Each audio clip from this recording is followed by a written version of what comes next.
आज के लेक्चर में हम डिस्कस करेंगे टाइम डिपेंडेंट परटर्बेशन थ्योरी। आज का लेक्चर जो है फॉर्मूला बेस्ड रहेगा और नेक्स्ट कमिंग लेक्चर में हम इससे रिलेटेड न्यूमेरिकल प्रॉब्लम डिस्कस करेंगे जो कि प्रीवियस ईयर में आपकी पूछी गई हैं। तो देखिए, टाइम डिपेंडेंट परटर्बेशन थ्योरी में क्या चेंज हो जाता है कि जो आपकी परटर्ब टर्म है वहाँ पे वो किसके डिपेंड करती है, टाइम पे डिपेंड करती है। जो हैमिल्टोनियन यहाँ पे है वो क्या है, टाइम डिपेंडेंट आपका हैमिल्टोनियन है। तो यहाँ पे जैसे आप टाइम इंडिपेंडेंट परटर्बेशन थ्योरी में क्या निकालते थे, करेक्शन टर्म निकालते थे। यहाँ पे हम करेक्शन टर्म के बारे में बात नहीं करेंगे, यहाँ पे हम बात करेंगे ट्रांजिशन प्रोबेबिलिटी के बारे में। एक स्टेट से दूसरे स्टेट में ट्रांजिशन प्रोबेबिलिटी क्या है, तो उसका जो फॉर्मूला होता है ट्रांजिशन प्रोबेबिलिटी का, यहाँ पे फॉर्मूला इस तरीके से लिखा जाता है, mod value of minus eta h cut integration 0 to t e raise to power eta omega final initial t prime, और ये एक मैट्रिक्स एलिमेंट डी टी और आपका मोड स्क्वायर। ठीक है, यहाँ पे जो ओमेगा डिफाइन किया गया, ओमेगा फाइनल इनिशियल जो होता है energy of final state minus energy of initial state over h bar के इक्वल होता है। ठीक है, अब यहाँ पे चार तरह के केस यहाँ पे होते हैं। या तो जो आपका ये पोटेंशियल है वो कांस्टेंट हो, टाइम के साथ वेरी ना कर रहा हो, या तो वो हार्मोनिक हो, या तो फिर वहाँ पे जो चेंज हो रहा है वो एडियाबैटिक हो, मतलब स्लोली आपका जो है हैमिल्टोनियन वेरी कर रहा है, या तो फिर आपका हैमिल्टोनियन सडनली वेरी कर रहा है। तो आज के लेक्चर में जो कि बहुत इंपॉर्टेंट है, हम डिस्कस करेंगे सिर्फ कांस्टेंट आपका जो है यहाँ पे जो पोटेंशियल है वो कांस्टेंट है, टाइम के साथ वेरी नहीं कर रहा है, और फर्मी गोल्डन रूल तक यहाँ तक डिस्कस करेंगे। बाकी तीन केसेस भी इंपॉर्टेंट है, बट अभी के लिए जो प्रॉब्लम पूछी जा रही है वो इसी से पूछी जा रही है। तो देखिए, जो हमारा केस है कांस्टेंट परटर्बेशन का, इसका क्या मतलब है कि जो वी टी प्राइम है यानी कि परटर्ब्ड हैमिल्टोनियन, वो आपका वी नोट है, सम कांस्टेंट वैल्यू है, वो टाइम के साथ वेरी नहीं कर रहा है। तो हमने जहाँ पे फॉर्मूला में आपके पास वी प्राइम था, वी टी प्राइम था, वहाँ पे हमने क्या पुट कर दिया, यहाँ पे वी नोट पुट कर दिया है। और जो आपकी term minus eta over h cut थी, इसको मोड स्क्वायर से बाहर ले लिया, जो कि क्या बन जाएगी, 1 ओवर एच कट स्क्वायर। ठीक है, अब ये क्योंकि आपका जो है वी जो है टी का फंक्शन नहीं था, इसलिए आपने इसको क्या कर दिया, इंटीग्रेशन से बाहर लिख दिया। इस इंटीग्रल को सोल्व करेंगे, इस इंटीग्रल को सोल्व किया, लिमिट पुट की, तो आपके पास क्या आ जाएगा, e raise to power eta omega final t prime over omega eta omega final आपका आएगा, और आइटा का मोड स्क्वायर करेंगे तो वो 1 बनता है। ठीक है, अब यहाँ पे लिमिट पुट कर दी, एक बार टी एक बार 0 पुट करेंगे तो यहाँ पे क्या आ जाता है, 1 आ जाता है। ठीक है, इसका मोड स्क्वायर सोल्व किया, यहाँ पे प्लस आइटा, यहाँ पे क्या हो जाएगा, माइनस आइटा हो जाएगा। इसको कंप्लीट सोल्व करेंगे तो ये टर्म किसकी टर्म में बन जाएगी, 2 - 2 cos of final initial T over this.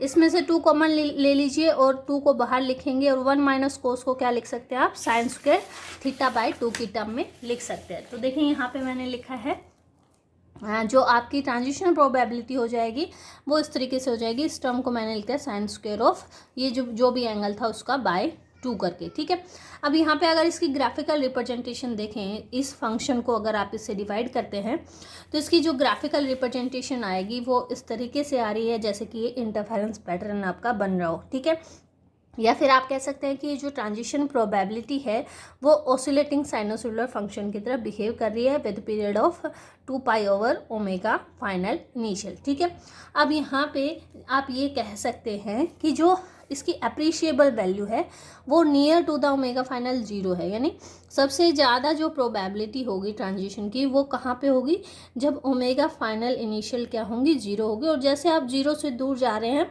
ये इसकी जो प्रोबेबिलिटी है वो रैपिडली डिके कर रही है ना।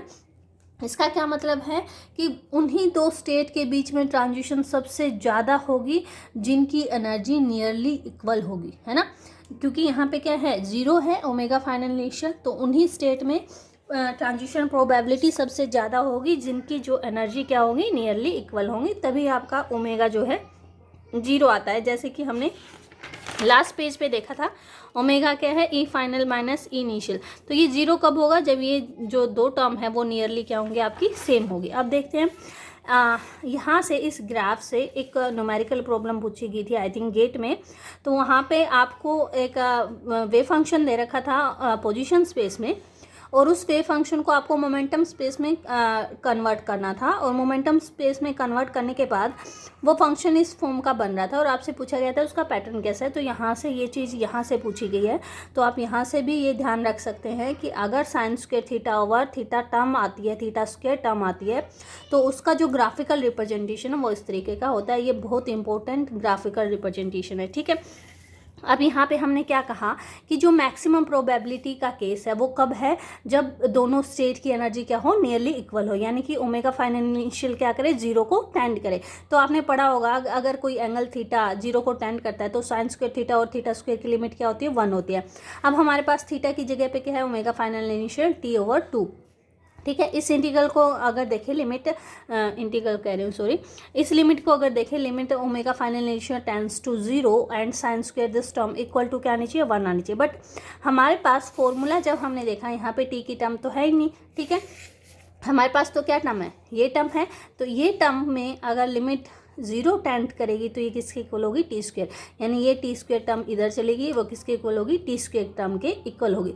आप क्या कह सकते हैं यहाँ पे कि जो इसकी हाइट है, ये हाइट किसके प्रोपोर्शनल आ रही है, टी स्क्वायर के प्रोपोर्शनल आ रही है। और अगर इसकी विड्थ की बात करें तो ये विड्थ आती है 1/t के प्रोपोर्शनल, किसके प्रोपोर्शनल आती है, 1/t के प्रोपोर्शनल। और यहाँ पे आप ऑब्जर्व करेंगे तो area under the curve maximum किस पीक के कॉरस्पॉन्डिंग है, सेंट्रल पीक के कॉरस्पॉन्डिंग है। और इसका एरिया क्या होगा, width into height, height proportional है टी स्क्वायर के, विड्थ प्रोपोर्शनल है 1/t के, तो एरिया किसके प्रोपोर्शनल हो जाएगा, यहाँ पे टी के प्रोपोर्शनल हो जाएगा। तो एरिया अंडर दी कर्व जो होगा वो किसके प्रोपोर्शनल होगा, टी के प्रोपोर्शनल होगा। और हमने पढ़ा है कि जो ट्रांजिशन प्रोबेबिलिटी है वो डायरेक्टली प्रोपोर्शनल होती है एरिया अंडर दी कर्व। तो यहाँ से आप क्या कह सकते हैं, जो ट्रांजिशन प्रोबेबिलिटी है वो कैसे ग्रो करेगी, लीनियरली ग्रो करेगी विद टाइम टी, यानी जैसे जैसे टाइम इंक्रीज करता जाएगा जो सेंट्रल पीक है वो नैरो होती जाएगी और हायर होती जाएगी, है ना, क्योंकि साथ ही साथ उसकी विड्थ डिक्रीज हो रही है और साथ ही साथ उसकी क्या हो रही है, हाइट इंक्रीज हो रही है। तो ये किसकी तरह बिहेव करने लग जाएगी, डेल्टा फंक्शन की तरह बिहेव करने लग जाएगी। कब, अगर आपका जो टाइम है वो किसको अप्रोच कर जाए, इन्फिनिटी को अप्रोच कर जाए। उसी के केस को आप डिस्कस करेंगे अभी कि when time tends to infinite, तो जो ट्रांजिशन प्रोबेबिलिटी है उस पर क्या चेंजेस होंगे। तो आपने स्टैंडर्ड लिमिट ये पढ़ी है कि अगर limit sum g tends to infinite हो और इस तरीके का कोई फंक्शन हो तो ये किसके इक्वल होता है, डेल्टा फंक्शन के इक्वल होता है। हमारे पास जो फंक्शन है इस पे हमने लगाया कि sine square omega final t/2 और pi T omega final over 2, ठीक है। कंपैरिजन करें तो आपके पास टी जी की जगह पे क्या ले लिया हमने, टी ले लिया, और एक्स की जगह पे क्या ले लिया, ओमेगा फाइनल ओवर 2 टर्म ले लिया, ठीक है। तो ये किसके इक्वल होगा, डेल्टा ऑफ एक्स, एक्स की जगह पे क्या, ओमेगा फाइनल i/2, ठीक है, इसके इक्वल आ गया। बट एक्सप्रेशन में हमारे पास ये टर्म नहीं है, नीचे पाई टी नहीं है, ठीक है।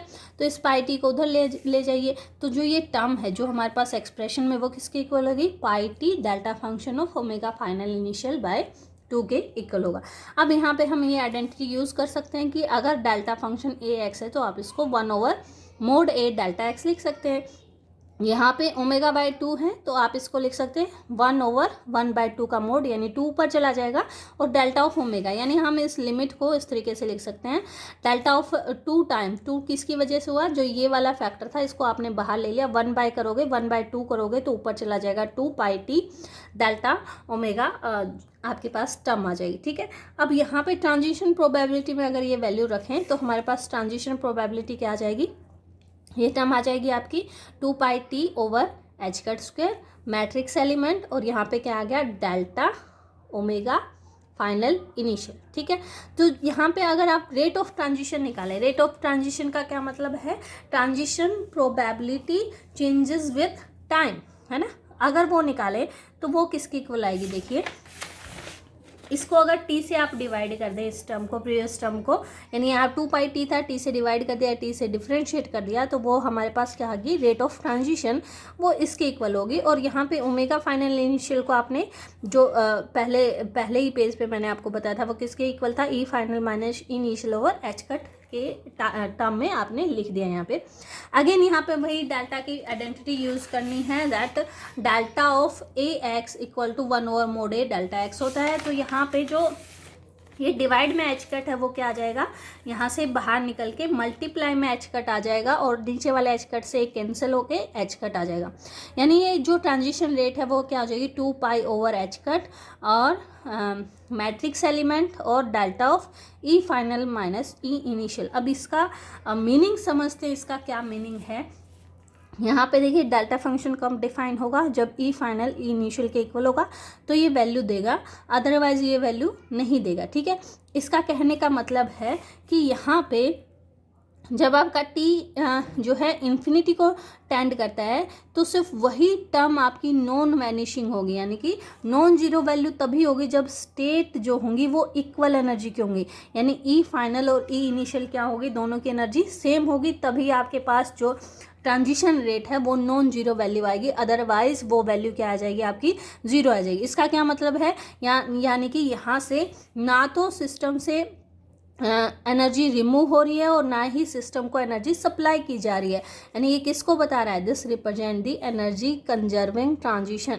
ये किसको बता रहा है, एनर्जी कंजर्वेशन को बता रहा है। कब बता रहा है, जब when t tends to infinite. अब यहाँ पे इसमें थोड़ा सा और आप एडिशन कर सकते हैं कि मान लो आपके पास ट्रांजिशन हो रही है इनिशियल स्टेट साई से और एक फाइनल स्टेट साई फाइनल में जो कि क्वांटिनम है, ठीक है, या ग्रुप ऑफ स्टेट में ट्रांजिशन हो रही है, और रो फाइनल जो है डेंसिटी ऑफ फाइनल स्टेट को बता रहा है। डेंसिटी ऑफ फाइनल स्टेट का मतलब है number of state per unit energy interval. ठीक है, तो आप इसको क्या कह सकते हैं, this is the density of state in interval E final to E final plus d final. ठीक है, तो हमारे पास टोटल ट्रांजिशन रेट क्या हो जाएगी, इंटीग्रेशन ऑफ जो उसकी ट्रांजिशन रेट थी डिवाइडेड बाय टाइम इनटू उसकी जो डेंसिटी है, ठीक है, वो हो जाएगी। ये वैल्यू आपने यहाँ पे पुट कर दी, ये इंटीग्रेशन से बाहर ले लिया क्योंकि ई फाइनल यहाँ पे टर्म नहीं है, इसको इंटीग्रेशन से बाहर ले लिया।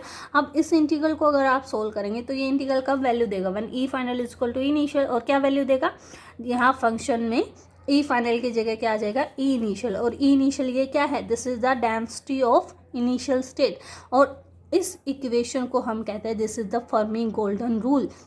ये फर्मी गोल्डन रूल आपको क्या बताता है कि जो ट्रांजिशन रेट होती है वो square of the this matrix element के प्रोपोर्शनल होती है, वो डायरेक्टली प्रोपोर्शनल होती है density of initial state and this rate show the energy conservation. यानी यहाँ पे ना ही एनर्जी जो है रिमूव हो रही है सिस्टम से और ना ही एनर्जी सिस्टम को सप्लाई की जा रही है। तो ये था फॉर्मूला अबाउट द, ये दो फॉर्मूला जो हैं बहुत इंपॉर्टेंट है। मैं यहाँ से बताना चाहती थी कि आप यहाँ तक कैसे पहुँचे, फर्मी गोल्डन रूल यहाँ से आपके जो है न्यूमेरिकल बनते हैं। और दूसरा जो फर्स्ट में मैंने आपको फॉर्मूला बताया था वेरी फर्स्ट शीट में, जो आपका ट्रांजिशन प्रोबेबिलिटी और ट्रांजिशन का फॉर्मूला है, ये बहुत बहुत बहुत इंपॉर्टेंट है, यहीं से न्यूमेरिकल प्रॉब्लम बनती है। अगर आपको फॉर्मूला चाहिए फॉर हार्मोनिक पर्टर्बेशन के लिए, फॉर एडियाबेटिक या फिर सडन चेंज के लिए, तो वो आप कमेंट में कर सकते हैं। नेक्स्ट लेक्चर में मेरी तरफ से मैं इस फॉर्मूला बेस पे आपको न्यूमेरिकल प्रॉब्लम डिस्कस करूँगी। Thank you.